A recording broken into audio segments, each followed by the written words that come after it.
যৌবনকালের সময়টা মানুষের জীবনের সেরা সময়। এই সময়টাকে মানুষ পছন্দ করে, যৌবনের চেহারাটাকে মানুষ সবচেয়ে বেশি পছন্দ করে। তো যৌবনের ইবাদতটা আল্লাহ পাক সবচেয়ে বেশি পছন্দ করেন। যুব সমাজ একটি সমাজ বিনির্মাণের জন্য যুব সমাজের বিকল্প নাই। যুব সমাজ যদি দ্বীনের পথে এগিয়ে যায়, কল্যাণের পথে এগিয়ে যায়, যুব সমাজ যদি সঠিক পথে চলে, যুব সমাজ যদি পথ না হারায়, তাহলে সমাজ রাষ্ট্র পথ হারাবে না, সমাজ রাষ্ট্র সঠিকভাবে পরিচালিত হবে।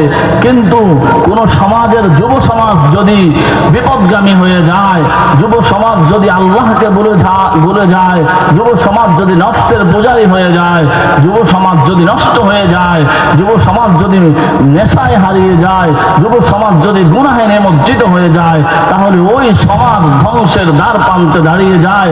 ওই সমাজ যে কোনো মুহূর্তে ধ্বংস হয়ে যেতে পারে। যুব সমাজ একটি পৃথিবীকে নির্মাণ করতে পারে।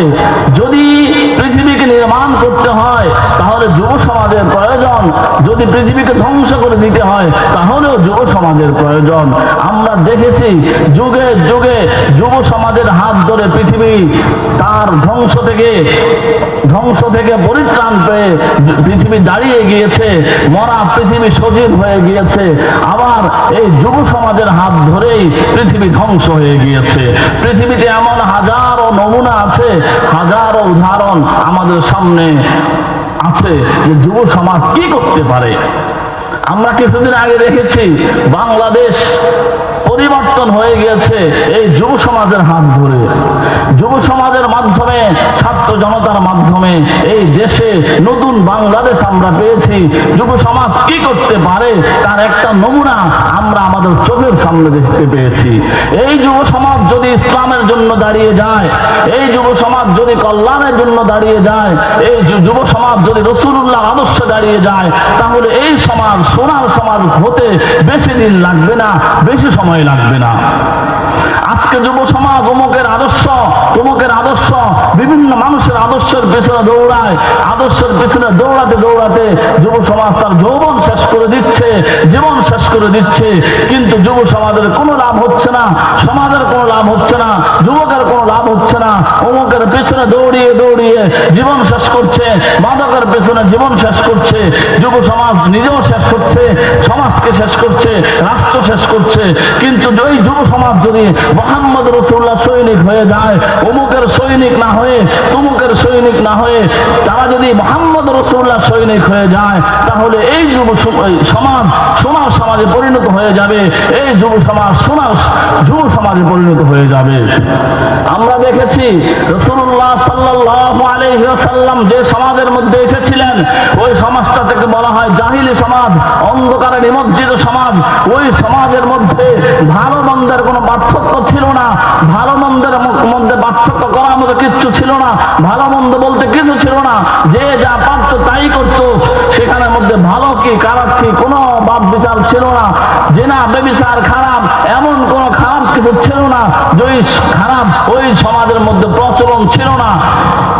কিন্তু মুহাম্মদ রাসূলুল্লাহ সাল্লাল্লাহু আলাইহি ওয়াসাল্লাম মানবতার মুক্তির দূত হয়ে পৃথিবীতে এসে এই যুব সমাজকে পরিবর্তন করেছেন। এই যুব সমাজকে দ্বীনের আলো দিয়েছেন, দ্বীনের আলো দিয়ে এই যুব সমাজের মাধ্যমে পৃথিবীকে পরিবর্তন করে দিয়েছেন। ঠিক তেমনি ভাবে পৃথিবীতে বহু যুগে যখন পৃথিবী ধ্বংসের দ্বার প্রান্তে চলে গিয়েছে, যখন পৃথিবীর মধ্যে অন্যায় অনাচার ভরে গিয়েছে, এই যুব সমাজের মাধ্যমে আবার পৃথিবী ঘুরে দাঁড়িয়েছে। সুতরাং আজকের যুব সমাজ যদি বিপদগামী না হয়, যুব সমাজ যদি অমুকের আদর্শ তমুকের আদর্শের পেছনে না ছুটে ইসলামের আদর্শে চলে আসে, ইনশাআল্লাহ বেশি দিন লাগবে না, আমাদের দেশ সোনার দেশে পরিণত হবে, ইসলামের দেশে পরিণত হবে। যুব সমাজের ব্যাপারে কোরআন হাদিসের মধ্যে অসংখ্য বিধানাবলী রয়ে গিয়েছে। আমি আপনাদের সামনে দু একটি বিষয় তুলে ধরবো ইনশাআল্লাহ, যদি আল্লাহ পাক তৌফিক দান করেন।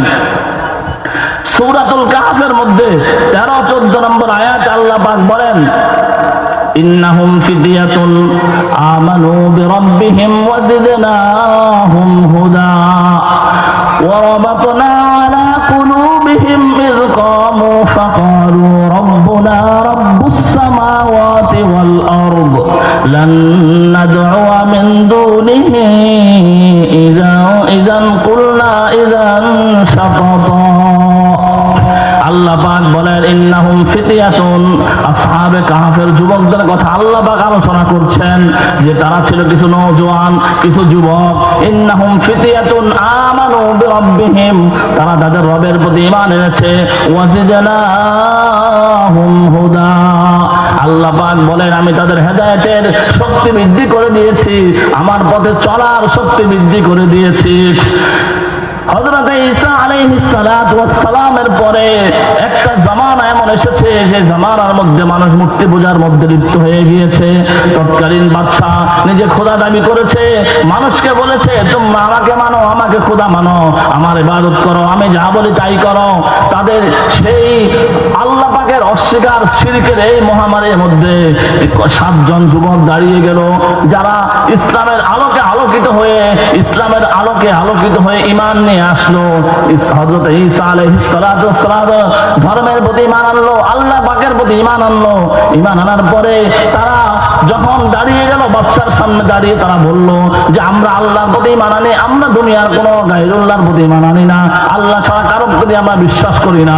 তখন ওই বাদশা যখন তাদেরকে ধরার জন্য মারার জন্য লোক পাঠালো, তারা আরেক জায়গায় চলে গিয়েছে।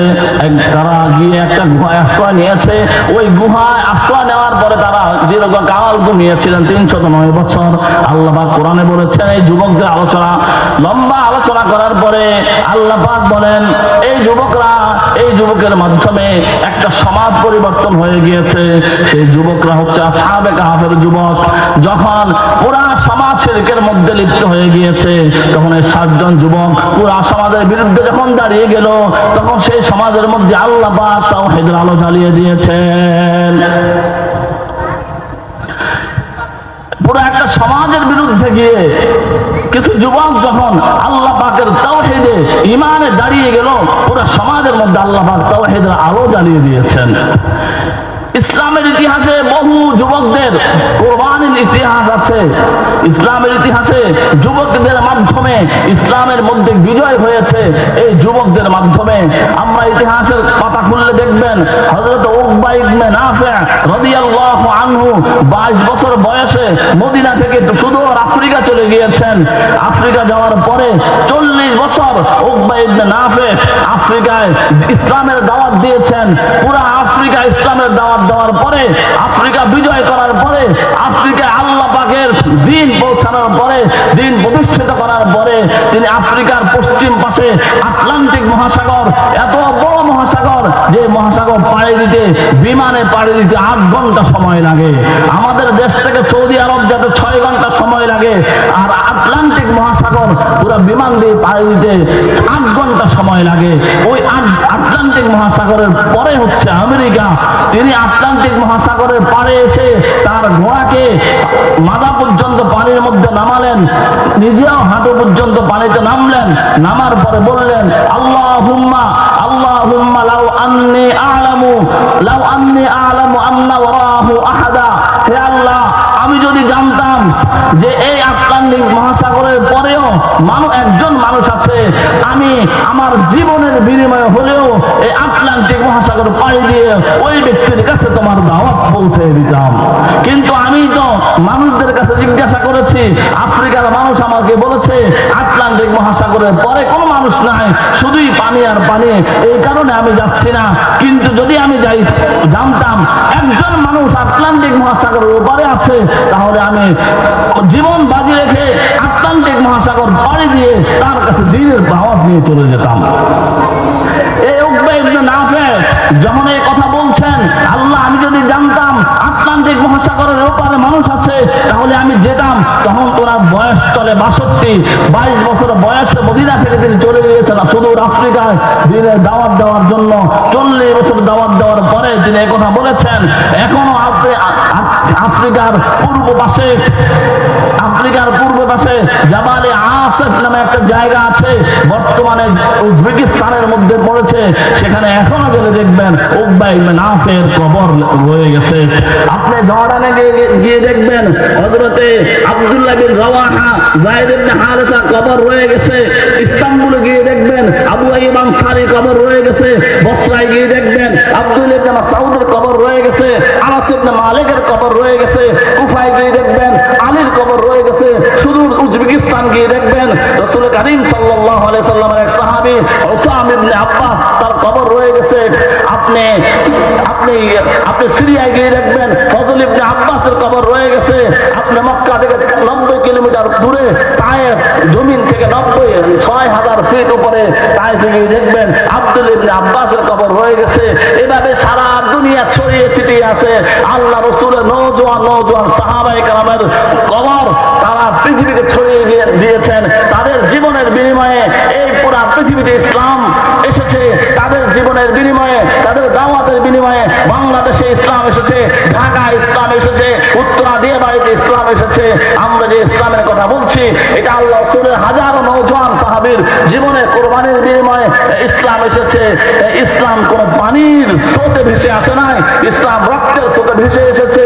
এই ইসলামকে মিটিয়ে দেওয়ার জন্য দেশে বিদেশে বিভিন্ন চক্রান্ত চলে, দেশীয় চক্রান্ত চলে, আন্তর্জাতিক চক্রান্ত চলে। কিন্তু আমরা তাদেরকে বলবো, না, ইসলাম তো পানিতে ভেসে আসে নাই, ইসলাম তো রক্তে ভেসে এসেছে। ইসলামকে মিটিয়ে দেওয়া এত সোজা না। পুরা কুফার শক্তি মিলে তাদের পরোক্ষ সহযোগিতায় ইসরায়েল পৃথিবীর মানচিত্রে একটি ক্যান্সার। এই ইসরায়েল ফিলিস্তিনে বোম্বিং করে পুরা ফিলিস্তিনকে গুড়িয়ে দেওয়ার চেষ্টা করছে। আমরা তাদেরকে বলবো, একজন মানুষ যদি দুনিয়াতে বেঁচে থাকে, একজন মানুষের শরীরে যদি এক রক্ত থাকে, এক বিন্দু রক্ত থাকলে ফিলিস্তিন ইসরায়েলিরা দখল করতে পারবে না।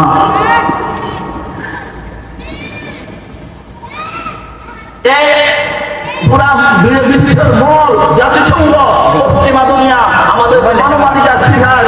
তারা মানবাধিকারের স্লোগান করে পৃথিবীর সবচেয়ে বেশি মানবাধিকারের স্লোগান করে ভণ্ডামি করে পশ্চিমা দুনিয়া।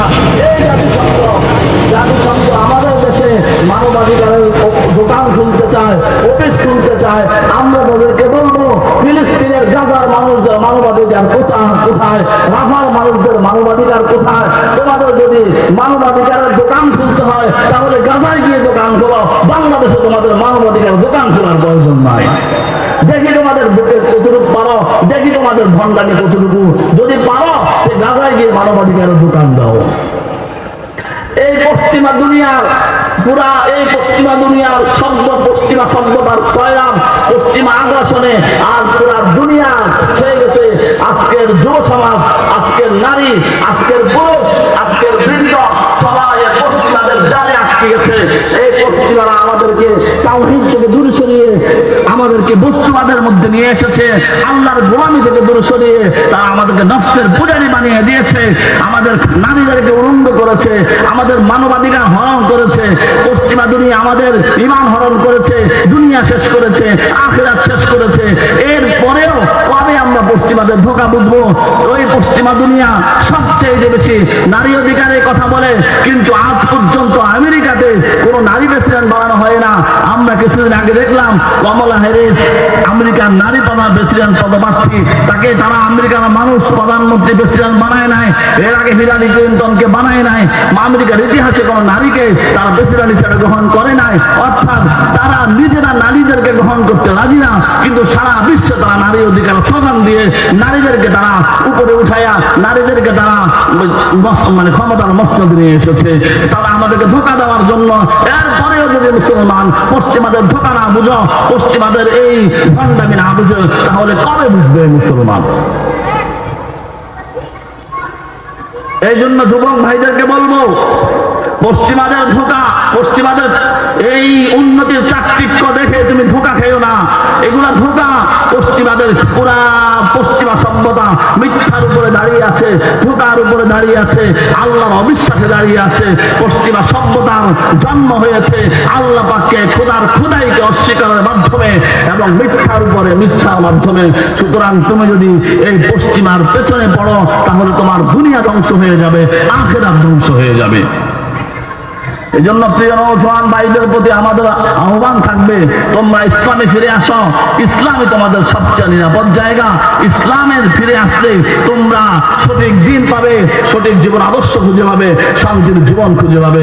পশ্চিমাদের দিকে যত দৌড়াবে শুধু অশান্তি অশান্তি, বাহিরে চাকচিক্য দেখা যায়, ভিতরে অশান্তি আর অশান্তি। শান্তি সেখানে নাই। শান্তি দেওয়ার মালিক তো আল্লাহ। শান্তি হচ্ছে অন্তরে, আর অন্তরের মালিক আল্লাহ। আল্লাহ যদি তোমার অন্তর ঘুরে দেয়, চাকচিক্যের মধ্যে অট্টালিকার মধ্যে থাকলেও তোমার কাছে শান্তি আসবে না। মুসলিম যুবকদের প্রতি আমাদের আহ্বান, তোমরা ইসলামে ফিরে আসো, ইসলামের দিকে ফিরে আসো। ইসলামে তোমাদের একমাত্র সমাধান। রাসূল কারীম সাল্লাল্লাহু আলাইহি ওয়াসাল্লাম বলেন, যুবকদের ব্যাপারে আল্লাহ পাক রব্বুল আলামিন কোরআনের মধ্যে আলোচনা করেছেন। রাসূল কারীম সাল্লাল্লাহু আলাইহি ওয়াসাল্লাম হাদিসের মধ্যে অসংখ্য জায়গায় আলোচনা করেছেন যে যুবকরাই হচ্ছে সম্পদ। যে যুবক যৌবনের লালসায়, যৌবনের তাড়নায় গুনাহ করে না, গুনাহ থেকে বেঁচে থাকে, ওই যুবককে আল্লাহ পাক পছন্দ করেন, আল্লাহর হাবিব পছন্দ করেন। আল্লাহ পাক বলেন, সহিহ বুখারীর হাদিস, কিয়ামতের দিন 7 ব্যক্তিকে আল্লাহ পাক আরশের নিচে ছায়া দিবেন। তার মধ্যে আল্লাহ রাসূল বলেন 2 নাম্বার, ওয়ারাজুলুন ওয়াশাবুন নাশা ফি ইবাদাতি রাব্বিহি। কিয়ামতের দিন, যেদিন আল্লাহ পাকের আরশের ছায়া ছাড়া কোনো ছায়া থাকবে না, যেদিন মানুষের মাথার উপরে সূর্য চলে আসবে, যেদিন মাথায় সূর্যের গরমে মানুষ ঘামের উপরে হাবুডুবু খাইতে থাকবে, মানুষের মাথার মগজ বাতের মতো উতলাইতে থাকবে, সেদিন কোনো ছায়া থাকবে না, একমাত্র আল্লাহ পাকের আরশের ছায়া থাকবে। আল্লাহ পাক সেদিন 7 ব্যক্তিকে ওই আরশের নিচে ছায়া দিবেন। তার মধ্যে অন্যতম ব্যক্তি হচ্ছে ওয়াশাবুন নাশা ফি ইবাদাতি রাব্বিহি। ওই যুবককে আল্লাহ পাক আরশের নিচে ছায়া দিবেন, যে যুবক তার যৌবনকে আল্লাহর পথে ব্যয় করেছে। যৌবনের সময়, যৌবনের ধোঁকায়, যৌবনের গরমে, যৌবনের সময় সে জিনায় ব্যভিচারে লিপ্ত হয়ে যায় নাই, মাদকে হারিয়ে যায় নাই, গুনাহে লিপ্ত হয়ে যায় নাই। যে যুবক এইভাবে যার জীবন কাটিয়েছে, আল্লাহর ইবাদতের মধ্যে যৌবন কাটিয়ে দিয়েছে, আল্লাহ পাক বলেন ওই ব্যক্তি, ওই যুবককে আল্লাহ পাক কিয়ামতের দিন কঠিন মুহূর্তে আল্লাহ পাকের আরশের সুশীতল ছায়ায় ছায়া দিবেন। যুবক বৃদ্ধকালে সবাই ইবাদত করে, কিন্তু আল্লাহ পাকের কাছে যৌবনের ইবাদতটা, যুবকের ইবাদতটা বেশি উত্তম। এই কারণে রাসূল কারীম সাল্লাল্লাহু আলাইহি ওয়াসাল্লাম বলেন যে 5টা প্রশ্নের উত্তর দেওয়া ছাড়া কোনো বনি আদম পা ছড়াইতে পারবে না কিয়ামতের ময়দানে। তার মধ্যে একটা হচ্ছে যে তুমি যৌবন কাল কিভাবে ব্যয় করেছো, এটার হিসাব আমাকে দাও। আল্লাহ যৌবনের হিসাব নিবেন, যৌবনকালের হিসাব আল্লাহ নিবেন। প্রত্যেকটা হিসাব আল্লাহর কাছে দিতে হবে, প্রত্যেকটা সময়, প্রত্যেকটা দিনের হিসাব আল্লাহর কাছে দিতে হবে। এই জন্য যুবক ভাই, ফিরে আসো ইসলামে। ইসলামে তোমার আসল ঠিকানা, তুমি ইসলামে ফিরে আসো। কবে তোমার হুঁশ হবে, কবে? আর কত যুবকের মরণ দেখলে তোমার হুঁশ হবে? কত যুবক রাস্তাঘাটে অ্যাক্সিডেন্ট করে মারা যাচ্ছে, কত যুবক রোগ ব্যাধিতে আক্রান্ত হয়ে মারা যায়, কত যুবকের মৃত্যু দেখলে তোমার হুঁশ হবে, কত যুবকের জানাজা পড়লে তোমার হুঁশ হবে, কত যুবকের অপমৃত্যু দেখলে তোমার হুঁশ হবে, কত যুবক, কত বন্ধু বান্ধব তোমার চোখের সামনে দিয়ে চলে যাচ্ছে। কখন, কতজনকে দেখলে তুমি ফিরে আসবে, আল্লাহর পথে ফিরে আসবে, নামাজ পড়বে? কবে?